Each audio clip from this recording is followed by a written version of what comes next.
Deretan sanksi ekonomi mulai dirasakan Rusia usai aksi invasinya ke Ukraina. Hal ini membuat pemerintah Rusia berinisiatif untuk membalas sanksi tersebut dengan cara menasionalisasikan aset asing di wilayahnya.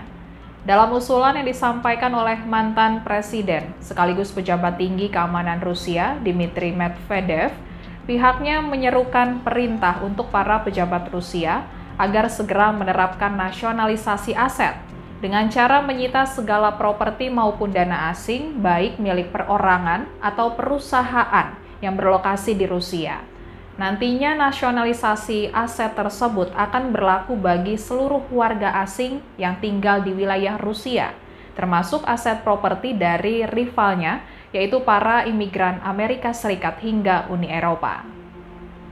Mengutip dari Malta Today, munculnya kebijakan tersebut sebagai respon setelah adanya penyitaan aset asal Rusia di luar negeri, kemudian pemblokiran akses perbankan Rusia dari sistem pembayaran global SWIFT, serta pembatasan kerjasama di sektor keuangan dan teknologi. Imbas dari adanya sanksi barat tersebut, kini masyarakat Rusia terancam mengalami inflasi besar di negaranya, bahkan hingga membuat anjloknya mata uang Rusia sebanyak 30% terhadap dolar Amerika Serikat. Dampak inilah yang membuat Medvedev geram hingga melayangkan sanksi serupa. Meski tidak dijelaskan secara rinci mengenai bentuk aset asing apa saja yang akan disita pemerintah Rusia, namun kebijakan tersebut diklaim mampu memukul ekonomi asing di negaranya. Sebelumnya, pemerintah Rusia telah menerapkan peraturan serupa, namun dikhususkan untuk mengincar pejabat negara yang melakukan tindakan korupsi. Jika nantinya kebijakan menasionalisasi aset segera diterapkan, maka Rusia tidak lagi cemas lantaran sudah memiliki pengalaman yang luas dalam mengatur perundang-undangan kebijakan tersebut.